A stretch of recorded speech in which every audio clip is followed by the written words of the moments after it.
Evangelijose galima rasti visko, bet Pauliaus laiškuose tai yra ypatingai logiški tekstai. Kiekvienas Pauliaus laiškas tai yra ankstesnio laiško paneigimas, prieštaravimas ir visiškai priešingos teorijos skelbimas. Nenuoseklesnio autorius tai dar reikia ir paieškoti. Žiūrėkit, kaip dabar juo vadovauti. Žiūrėkit, Galatam laiškas, 5 skyrius 2 eilutė. Galatam jisai sako, štai aš Paulius sakau jums, jeigu būsite apipjaustyti, Kristus nebebus jums niekuo naudingas. Jeigu apsipjaustysit, viskas, Kristus nebenaudingas. Pakartotinai, sako toliau, įspėju kiekvieną, kuris tampa apipjaustyti, yra įpareigotas vykdyti visą įstatymą. Jūs, ieškantis išteisinimo įstatymę, atsiskyrėt nuo Kristus, praradot malonę. Tampi įpareigotas vykdyti visą įstatymą. Jeigu įpareigotas įstatymą, prarandi Kristų ir malonę. Ir dabar žiūrėkit, apaštalų darbuose, 16 skyrius, nuo 1 iki 3 eilutės. Paulius atkeliavo į Derbę ir Lystą. Ir štai ten buvo vienas mokinys vardu Timotiejus. Graikiškas vardas, net nežydiškas, kurio motina buvo įtikėjusi. Žydė tėvas graikas. Apie jį gerai liudė Lystros ir Ikonijos broliai. Paulius panorėjo pasimti su savimi, jis apipjaustino jį dėl žydų gyvenančių tame krašte, mat visi žinojo tėvas graikas. Paėmė ir apipjaustino. Taigi, jeigu jūs apsipjausit, Kristus nebebus jums nieko naudingas. Jūs atpuolėt nuo Kristus, malonę praradot. Tam įpareigotas vykdyti visą įstatymą ir atsiskirti nuo Kristus, ką tik paskaitėm. Paėmė ir apipjaustą. Kaip čia dabar suprasti? Žiūrėkim toliau, Romiečiam 3 skyrius 1 eilutė. Koks tada pranašumas būti žydų arba kokia nauda iš apipjaustymą, klausė Paulius. Atsako, visokeriopą. Pirmiausia, ties, kad buvom patikėtas žodis, tai ir taip toliau. Koks pranašumas žydų ir kokia nauda iš apipjaustymą? Visokeriopą nauda. Iš buvimo žydų ir apipjaustymą. Kristus nebeturi naudos, tu atpuoli, sako, nuo Kristaus. Prarandi malonę. Dieve mano, nieko baisiau būti nebegali, malonę prarandat. Paėmė ir apipjaustą, tai kam tą Timotiejų apipjaustą, kad jis malonę prarastų, kad jis atpultų nuo Kristaus, kad jis būtų įpareigotas vykdyti visą įstatymą. Suprask tu blaivių protų, neišgėręs.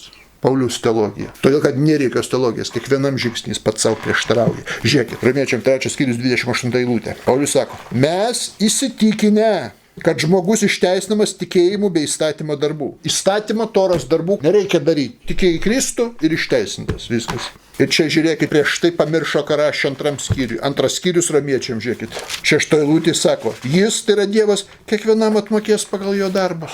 Žmogus be darbų išteisinamas. Tikėjimu. Už tikėjimą gauni rojų.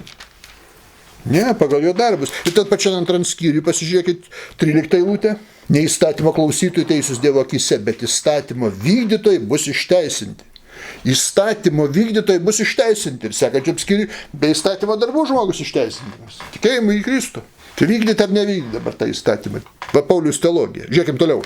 Galatam 3 skyrius 28 eilutė. Krikščionis labai mėgsta rodyti, sako, žiūrėkit kokią lygybę. Nebėr nei žydo, nei graiko, nei vergo, nei laisvoje, nebėr nei vyro, nei moters. Visi esat viena Kristuje Jėzuje. Va Jėzus, ne ta šaraištiniška. Anksčiau būdavo moteris prispausta, neturėjo jokių teisų, vyras valdo, vergvaldys engė vergai. Bet visi, kurie įtikėjo Kristuje, visi viena. Lygus, žiūrėkim, 1 Korintiečiam 11:5. Lygus, nebėr nei vyro, nei moters, ne? Ir kiekviena moteris, kuri meldžiasi ir pranašauja neapdengtą galvą, paniekina savo galvą, tai tas pats, kaip būti nuskustai. Kodėl? Trečia eilutė. Noriu, kad žinotumėte, jog kiekvieno vyro galva Kristus, moters galva vyras, o Kristus galva Dievas. Kaip vyrui Kristus galva vadovas, tai moteriai vyras. Įsivaizduoju, tokiam lygmenį kaip vyrui Kristus. O Kristus degi krikščionim Dievas, kūne. Nebėra nei vyro, nei moters. Va, kaip gražu cituoja krikščionis. Viską paskaitykim. Jeigu nebėra nei vyro, nei moters, visi lygus, taip gražu viskas, tai kodėl vyras, moters galva. Žiūrėkim toliau. 1 Korintiečiams. 14 skyrius 34 eilutė. Jūsų moteris bažnyčiose tetyli, nes joms neleidžiama kalbėti, jos turi būti klusnios, kaip sako įstatymas. Nebėra nei vyro, nei moters. Laisvė, Kristus lygybę atnešė. Fantastika. Tyliai tegul iš tos lygybės. Visi žios bus nebelygios tada. Efeziečiam 5 skyrius, nuo 22 iki 25. Jų žmonos būkite klusnios savo vyrams lyg viešpačiui. Oi, mačiau krikščionių, kaip mėgsta šitas eilutės labai. Nes vyras yra žmonos galva, kaip ir Kristus yra galva bažnyčios. Tokia pat galva, kaip Kristus, bet Kristus Dievas, tai žinoma bažnyčios galva. Tai va vyras namie žmonos galva, tokia pat kaip Kristus bažnyčios, įsivaizduojat. Todėl, kai bažnyčia paklūsta Kristui, taip ir žmonos visame kame tai klauso savo vyrų. Nesvarbu, protingai, neprotingai, klauso. Ne tai, kad prieina bendro sprendimo kažkokio sutarimo ir vienam ir kitam. Ne, klauso vyro. Kaip Kristaus, kaip bažnyčia Kristaus. Pauliaus nuoseklumas, jūs ką, juokauja. Veidmainys ant kiekvieno kampo. Žiūrėkit toliau. Galatom 1 skyrius 10 eilutė. Ar aš ieškau žmonių palankumo ar Dievo? Gal stengiuosi patikti žmonėms? Jeigu dar norėčiau patikti žmonėms, nebebūčiau Kristaus tarnas. Įsivaizduokit, koks bekompromisinis. Neieškau palankumo žmonių, kad žmonėms įtikti. Populizmų neužsiemu. Ir žiūrėkit, kaip jis neužsiema populizmų. 1 Korintiečiams 10:33. Kaip ir aš stengiuosi visiems viskuo patikti, neieškodamas savo naudos, bet to, kas naudinga daugeliu, kad jie būtų išgelbėti. Visiems stengiuosi, absoliučiai. Kaip laisvo elgesio darbuotoja. Visiems įtikti stengiasi, visiems klientams. Žiūrėkit, 1 Korintiečių 9:22. Silpniesiems pasidariau kaip silpnas, kad laimėčiau silpnuosius. Visiems tapau viskuo, kad vienaip ar kitaip kai kuriuos išgelbėčiau. Visiems stengiuosi įtikti, visiems. Ne, jeigu aš bandyčiau žmonėms įtikti, aš nebūčiau Kristaus tarnas. Čia kas? Kretinų ieško. Randa. Terminas kretinas turi net konfesiją ištisą. 1 Korintiečiams 15:22 sako. Kai padome visi miršta, taip Kristuje visi bus atgaivinti. Dvasiškai ir fiziškai. Ramiečiam 11:26, pažiūrėkit dar prie to. O tada bus išgelbėtas visas Izraelis, kaip parašyta iš Siono, tai išgelbėtos nukris bedevystė nuo akių. Visas absoliučiai Izraelis. Visi bus išgelbėti. Paulius rašo, kad visus išgelbėtų absoliučiai. Visi iki vieno būtų išgelbėti. Nė vieno nebūtų neišgelbėta. 1 Timoteo 2 skyrius, 5-6 eilutė. Nes vienas yra Dievas, vienas Dievo žmonių tarpininkas, žmogus Kristus Jėzus, kuris atidavė save kaip išpirką už visus, kad būtų paliudytas. Iš vienos pusės visiems. Iš kitos pusės paaiškėja, kad dalis žmonių eis į pragarą. 1 Korintiečiams 6 skyrius 90 eilutė sako. Ar nežinote, kad neteisėjai nepaveldės Dievo karalystės? Neapsigaukit, nei ištvirkeliai, nei stamedžiai, nei svetimauti, nei homoseksualistai, nei vagis, nei gokščiai, nei girtuokliai, nei kikūnai, nei plėšikai nepaveldės Dievo karalystės. Ne visi bus išgelbėti. Žiūrėkim toliau. Šėtonas šio amžiaus dievas. Paulius vadinamas 2 Korintiečiams 4:4. Sako, šio amžiaus dievas. Valdo visas valdžias ir tuo pat metu valdžios nuo Dievo yra.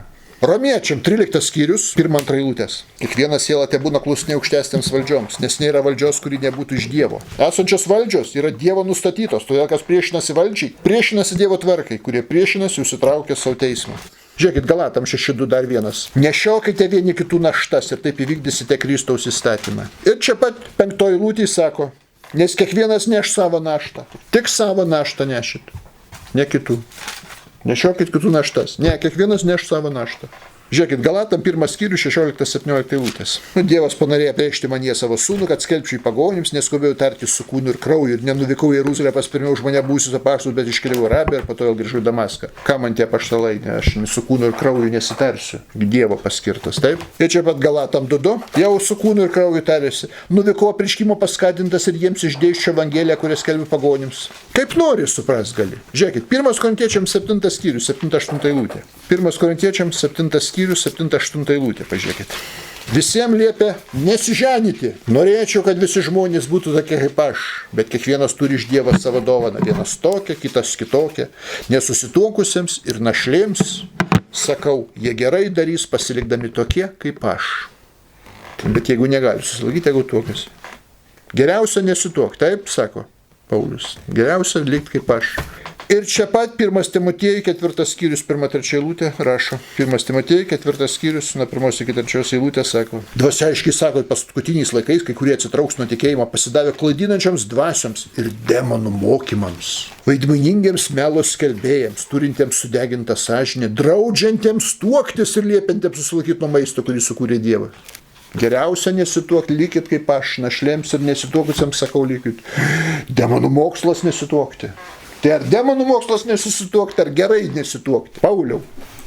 Ne vienam laiške suprantu, kad demonų mokslas čia yra celibatas, kitam, kad labai gerai nesituokti. Protestantai pasiema šitą eilutę ir sako, va, žiūrėkit, demonų mokslas celibatas. Katalikai pasiema Paulius tą eilutę, va, Paulius patarė nesituokti. Labai gerai. Lyg tokiems kaip aš, už tai mes įvedėm celibatą. Pažiūrėkit, 1 Timotiejui 3:2. Koks bažnyčios vadovas turi būti. O vyskupas privalo būti nepeiktinas, vienos žmonos vyras, santūrus, protingas, padorus, svetingas, sugebantis mokyti, negirtuoklis, nekivirčius, negeidžiantis švarus pelnų, bet švelnus, mėgstantis vaidį, negodus pinigų, geras savo namų šeimininkas, turintis klusnius ir tikrai dorus vaikus. Privalo vyskupų kas būti?